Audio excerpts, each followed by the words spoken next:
Although, there's going to be a point where I realize something kind of terrible.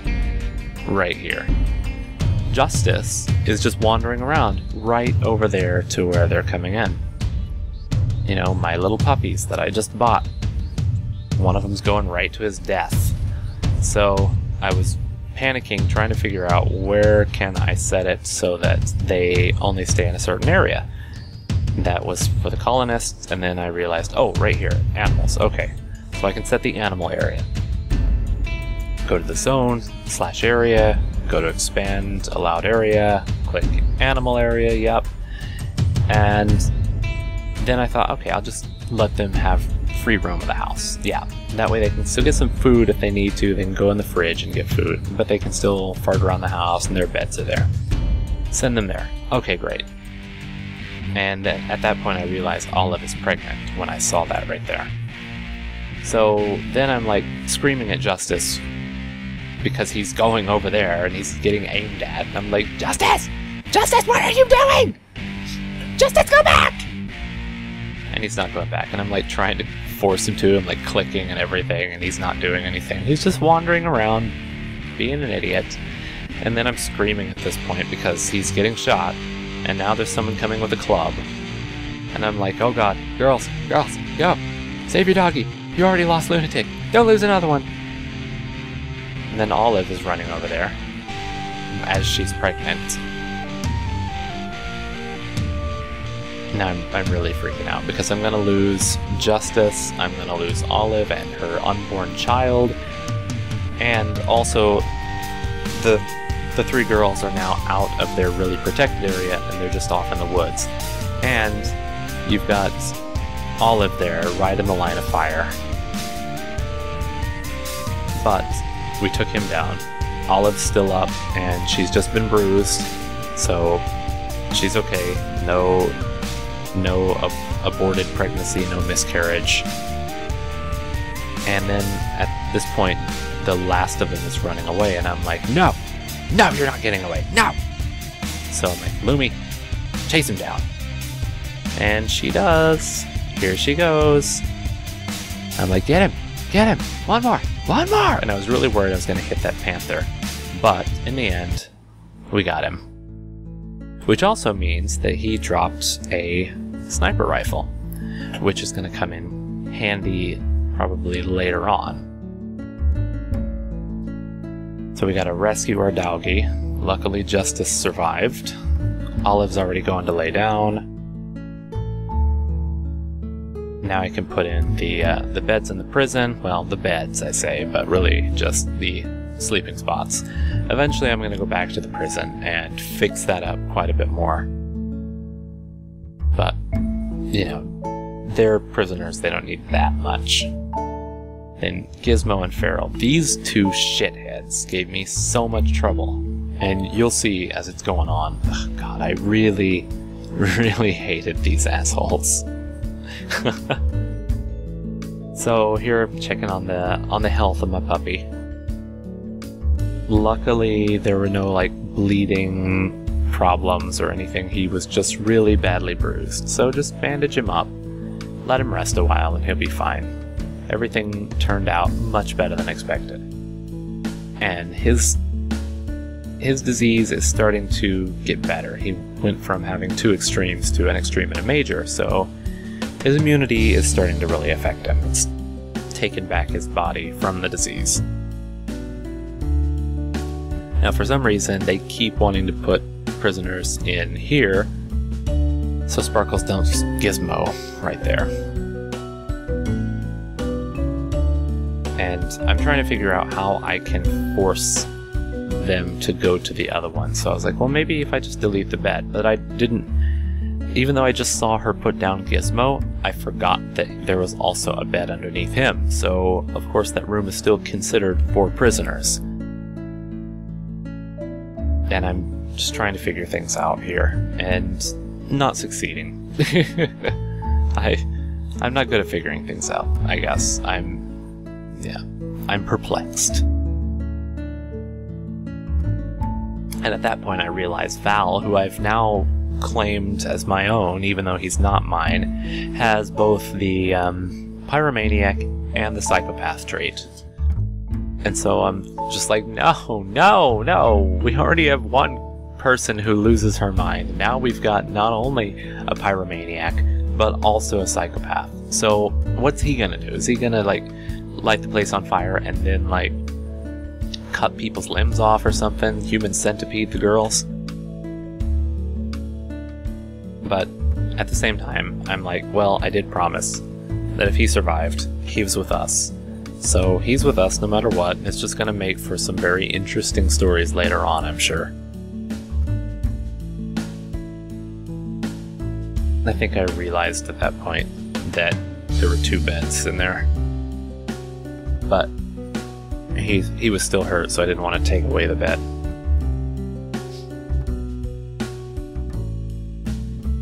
He's really hurt. He's just really bleeding. And nobody's coming to help him because Delilah's busy. Okay, yeah, capture Feral.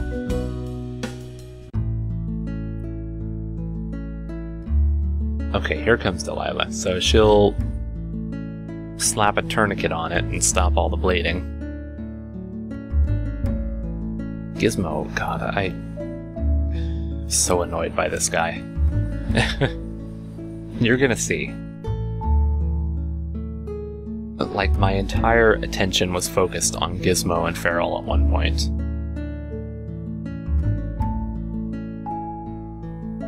So Sparkles is bringing him down, but she's gonna take him inside here again. So I'm getting a little pissed off. I'm like, no, I want you over there. And I deleted that one, and then she just drops him on the floor. Capture him again. Okay. Take him outside. Take him to the right spot. Thank you. Jeez.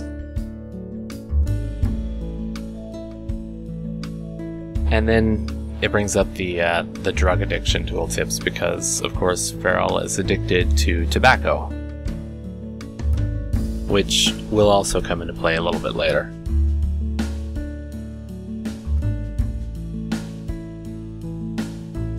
I think I was looking for it here. Yeah. I was looking for the tobacco addiction.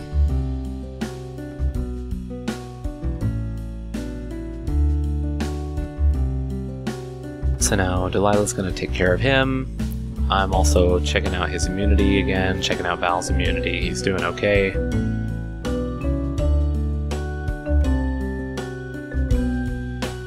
But now Feral has another illness too. I think he was infected all the same, but he had been laying out there in the mud for longer than the others, so it makes sense that he would be getting gangrenous.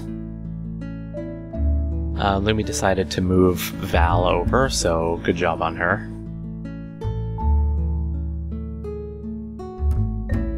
He needed it because, you know, I'd been taking his bed away over and over again, so he hadn't been sleeping. And now Lumi will feed Gizmo, giving a nice fine meal to this asshole who's gonna be the scourge for like 10 minutes. Feral's able to walk, but isn't yet because he's still laying down and all that. Oh, and here's a mental break. So Gizmo, first off, he's the one. He has a moderate amount of pain, so he decides to throw a fit, start trying to break shit. I was just so pissed off. Because first thing he does is go right to the battery and start trying to break it.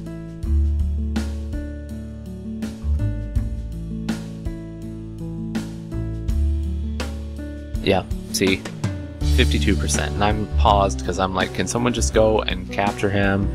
Can someone stop him, arrest him? But because he's already captured, you can't recapture him. So eventually, what I'm going to do is build a prison out of stronger materials than just wood, because they can easily break these walls, break the furniture. Just make it out of stone. Give them a bed made out of stone.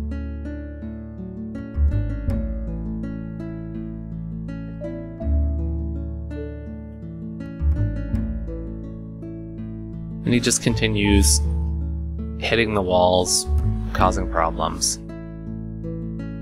And remember, as I said before, that when the place starts getting messy, you can tell that I'm falling behind, and it's a bit messier now. There's blood and dirt and grime all over the place. And here I'm trying to make Mai just run up behind him and stab him.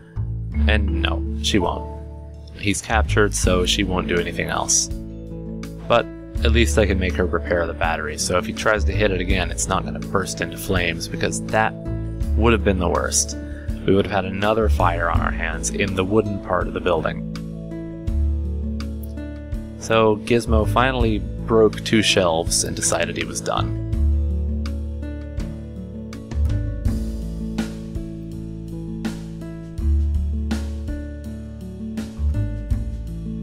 I didn't realize at this point, because I was just like, I didn't even see down here where the like the boots and the bit of wood are.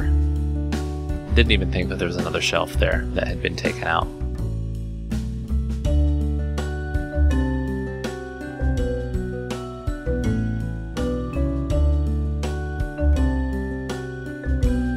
I don't remember exactly what I was doing at this point. Probably just complaining about Gizmo the entire time, because I really... Okay, and now Lumi's taken him away. Good job. Okay, so now they're all in the prison. Feral has been fully healed. Gizmo's in his bed. And then at this point I realize that there is coffee outside, and we can actually start to make coffee. And I didn't know what it meant by brew bulk coffee. Did it just mean to make 1, or to make like 4, or to, you know, is it like the food? So I was just like, let's just try to brew 1 bulk coffee and see what happens. It takes a minute though, because, you know, all the stuff's outside and nobody can keep up with what's going on. You see all the like vomit everywhere because Lumi keeps feeding the dogs rotten meat. Like, why? Why are you training the dogs with rotten meat?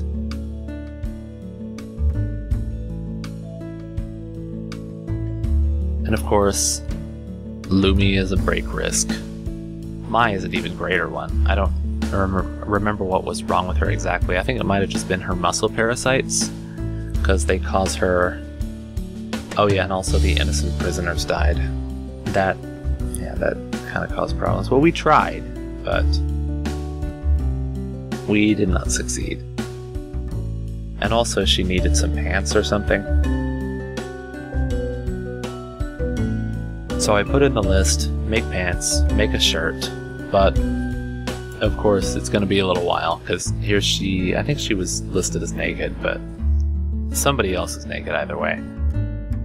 But muscle parasites, I really want to know how to fix those, because it doesn't seem like there's any way to do it. It's just some chronic disease that she's going to be living with the rest of her life.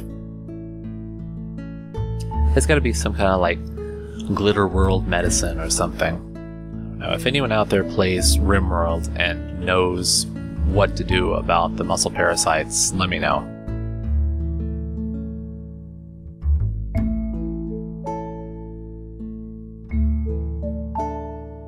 So now I think that I was just about to take out that wall. No, maybe not.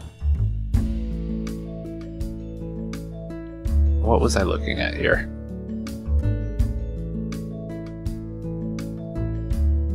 Oh, I think I was checking how high we have to be able to make the heal root. Not literally how high, because we don't have drugs yet, but how high our growing skill has to be. And I think it had to be 8. I think that's what I just saw. And Lumi has 7, but Mai has 6, I think.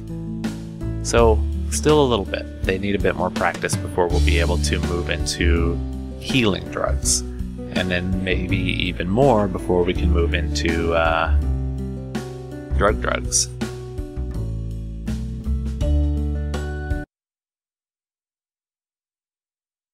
At this point I realized that I hadn't set